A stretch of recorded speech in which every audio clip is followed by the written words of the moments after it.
amendement. C'est un amendement majeur qui vient changer complètement la définition des armes d'assaut. Et c'est accompagné d'une liste de nouvelles armes qui deviendraient prohibées. Pour vous donner une idée, je l'ai regardé ce matin de mes yeux, la liste. On va vous en parler, on va vous la montrer tout à l'heure, là. Elle a 300 pages. La voici. On peut la faire rouler, on ne la montrera pas page par page, là. Je serai encore ici à minuit. Il y en a 300 pages. Et bon, c'est pas tellement le nombre de pages comme le fait que dans cette liste très longue, il y a un bon nombre d'armes qui, nous dit-on, et moi je suis pas spécialiste, je connais rien là-dedans, là, sincèrement, mais qui sont des armes utilisées par des chasseurs. Des armes, dans certains cas, passées d'une génération à l'autre. C'était l'arme, comme on dit, c'était l'arme à grand-papa qui l'a passée, puis tout ça. Et là, tout à coup, ces armes-là deviennent prohibées. Et si les gens les gardent, si la loi est adoptée telle quelle et que les gens les gardent, ils deviendraient des criminels. Alors, on imagine un peu les réactions. La Coalition canadienne pour les droits des armes à feu a dit que c'est la plus grande interdiction d'armes à feu de l'histoire du Canada. Martin Bourget est président du groupe Aventure Chasse et Pêche. M. Bourget, bonjour. Bonjour, M. Dumont, comment ça va? Ça va bien. Il vous fait peur, cet amendement? Bien, terriblement peur parce il faut ramener ce débat-là à la base si on veut bien comprendre. Hein. On a mis C-21 en place en mesure de protection du Canadien, donc en mesure de protection civile, dans laquelle on a dit très, très, très clairement, on veut protéger les rues, on veut protéger les Canadiens des armes qui sont présentes dans la criminalité au Canada. Et dès le départ, on a stipulé qu'on ne voulait pas aller jouer dans la cour et on a nommé le terme chasseur. Puis c'est de valeur qu'on ne ramène pas le terme chasseur et tireur sportif. Mais on a réitéré à plusieurs reprises, on veut mettre un terme à la criminalité avec des armes à feu. On a vu C-21 se faire lister dans un premier temps et on a immédiatement vu des armes plus iconiques que des armes qui sont factuellement présentes dans l'histoire de la criminalité au Canada. On parlait des Ruger Mini 14, des AR-15, etc., qui, iconiquement parlant, ou encore esthétiquement parlant, faisaient penser à de méchantes armes.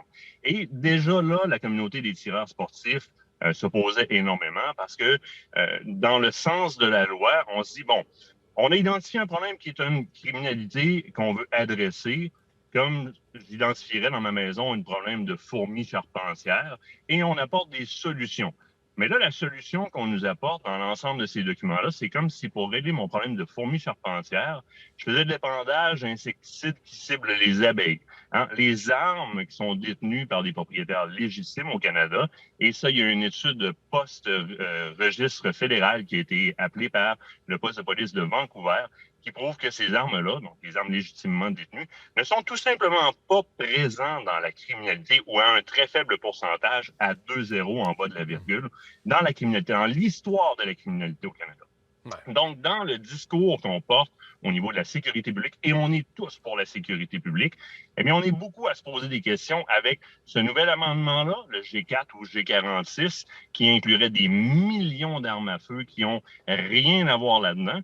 Et en partie opposée, bien, on demande au gouvernement si réellement l'essence de cette loi-là, C-21, c'est d'aller bannir la criminalité par arme à feu. Eh bien, pourquoi on ne prend pas ces millions de dollars-là et on les investit pas dans les forces de l'ordre pour renforcer nos frontières et renforcer les forces de l'ordre sur le terrain, puisque l'Association canadienne des chefs de police s'oppose à ces mesures-là en mentionnant très clairement ce ne sont pas les armes légalement détenues qui sont problématiques lorsqu'on intervient dans des crimes, ce sont des armes qui sont criminalisées littéralement et ne sont pas enregistrées. Donc, on est complètement à côté de la traque. Et là vient la liste que vous m'avez présentée. Ben là, allons-y dans cette liste-là, parce que ce que j'entends là, dans le monde des chasseurs, ce que je lis, c'est que dans la nouvelle liste, là, on accroche au passage plein d'armes que des chasseurs ont.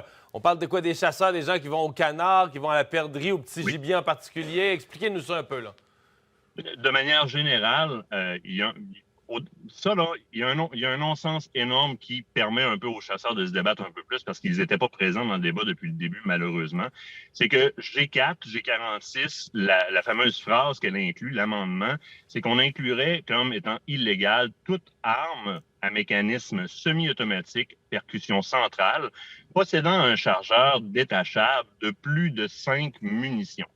Et puis, on nous propose une première liste dans laquelle, déjà, on voit apparaître, suivant cet amendement-là ou cette proposition d'amendement-là, des simples armes à verrou crosse en bois que les chasseurs utilisent.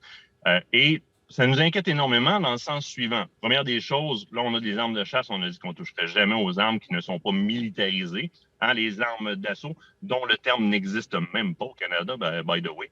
Et là, on les voit apparaître. Weatherby Mark V, on voit des Ruger No. 1 apparaître. Ce sont des armes à un coup. La Weatherby Mark V est très inquiétante aussi dans le sens où est-ce que, et là, chasseurs, écoutez bien, et tireurs sportifs, écoutez bien.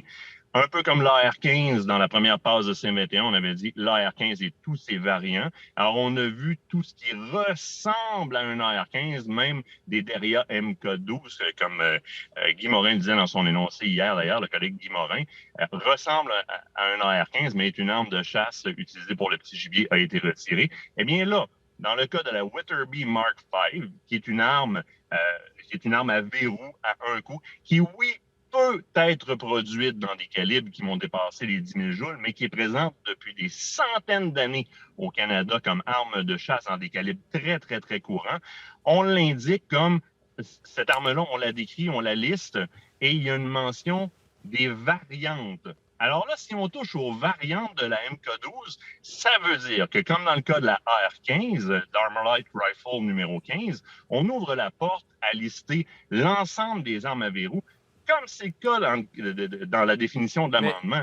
Et nous, allez-y. Non, mais j'allais dire, parce que là, on ne les connaît pas. Moi, j'en connais pas un modèle de tout ce que vous me dites. On ne connaît rien, nous autres. Là. Vous êtes bien techniques, là, mais ce qui nous intéressait, c'est le nombre de chasseurs. Combien de chasseurs là, qui vont au petit gibier, mettons, une fois ou deux par année, qui ont cette arme-là?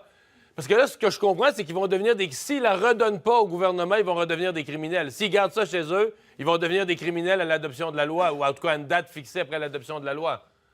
Exactement. Si je peux vous simplifier la chose, on va séparer deux types d'armes, les fusils et les carabines.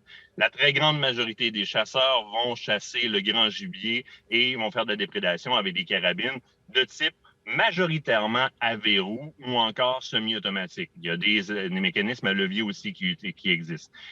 L'amendement qu'on présente actuellement touche l'ensemble des armes semi-automatiques, puisqu'on va y aller en caractère plus standard que les chasseurs vont très bien comprendre. Prenez par exemple une Browning Bar. Bon, une Browning Bar, c'est une arme semi-automatique qui est très utilisée pour la chasse au chevreuil, à l'orignal, à peu importe. Eh bien, au Canada, elle était livrée avec un chargeur de moins de 5 munitions. Par contre, elle était aussi distribuée ailleurs et disponible avec des chargeurs de 7 à 10 munitions. Ça la rendrait automatiquement illégale. Donc ça, ce sont des armes de chasse iconiques. La Ruger Mark V, eh bien, c'est la représentante de toute la famille des armes à verrou, qui est une grande majorité des armes de chasse. Si on va au niveau des fusils, sauvaginier, petit gibier, et etc., eh bien, Pierre Paulus a justement, la semaine dernière, cette semaine, fait une sortie face à Justin Trudeau en chambre où est-ce qu'il identifie très clairement des modèles de chasse au petit gibier, au canard et au dindon sauvage qui sont dans cette liste-là, qui devraient proposer des armes semi-automatiques. Alors, il faut simplifier pour comprendre. Il faut se rendre compte que là, on ouvre la porte. C'est pas la liste qui nous dérange tant que les définitions qui y sont amendées. Et je comprends que ça inclut aussi des armes là, qui ne se vendent plus nécessairement. Parce que j'entends des histoires de gens, ça c'était l'arme de mon père, de mon grand-père, qui était passée d'une génération. Donc il y a de ça aussi, là. Donc des armes de chasseurs d'anciennes générations. Ah oui, beaucoup, vous dites? Beaucoup. Si on s'adresse, par exemple, les gens qui ont justement des armes de ces années-là vont comprendre. Les Mauser, par exemple, toutes les Mauser, les Astava. Et c'est mal listé parce que les Astava modèle 70 se faisait en modèle à verrou, mais se faisait aussi en modèle semi-automatique et on ne la spécifie pas. Donc, il y a beaucoup d'armes. Vraiment, là, dites-vous, là, et allez voir, là, tapez sur Google C21, vous allez voir la CCFR dont vous faisiez mention tout à l'heure, a listé d'ailleurs et a mis des photos très, très, très éloquentes.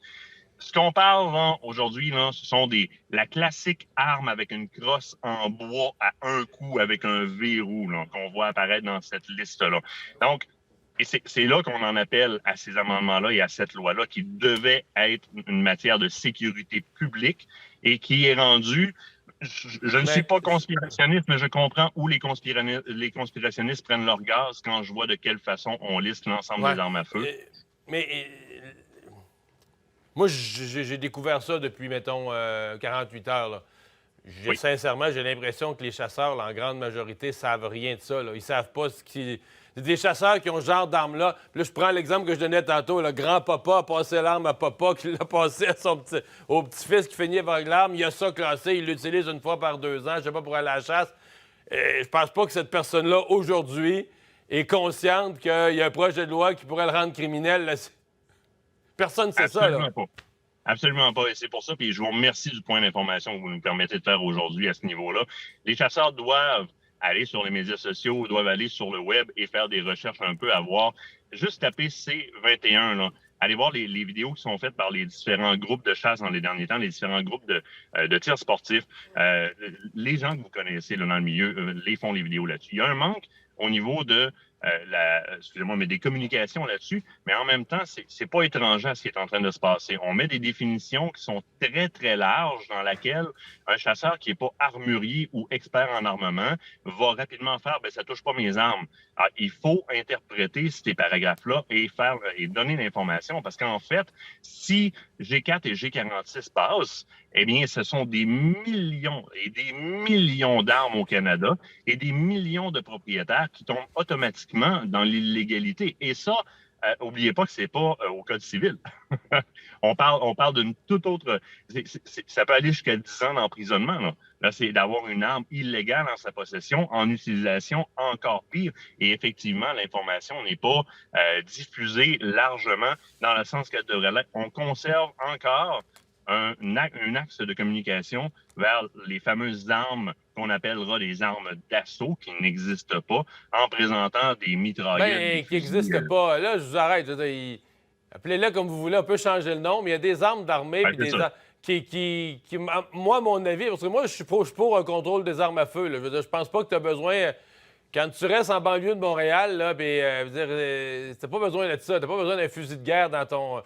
Mais... Non, je comprends très, très bien votre point, puis on est dans le même sens. Si on y va dans le sens de la sécurité publique, des armes qui peuvent être problématiques, des armes qui sont militarisées, c'est tout simplement dans le sens de ce que vous venez de me dire. On veut tout simplement que ce soit clair. Les chasseurs ne sont pas au courant, les tireurs sportifs ne sont pas au courant de ce que ça représente parce que ça n'est pas défini. Et dire arme d'assaut, à part l'aubaine, si on veut, de la représentation que ça donne à l'écran, ça ne veut rien dire, arme d'assaut. Alors, si on définit ce que soit une arme, on définit qu'est-ce qu'il y a là-dedans, le peuple comprendrait mieux, les chasseurs comprendraient mieux. On a mis Myriam Bédard sur des podiums dans le temps des Olympiques. Avec ce qu'on voit présentement, on aurait terriblement de la misère à faire la même chose parce qu'on est en train de, par une information qui est absente, regrouper l'ensemble des armes à feu et leur faire ressembler à un Kalachnikov ou quelconque arme qu'on voit dans les films de guerre. On va continuer à surveiller ça. Monsieur Bourget, merci d'avoir été avec nous. Ça fait plaisir. Martin Bourget, président du groupe Aventure Chasse-Pêche.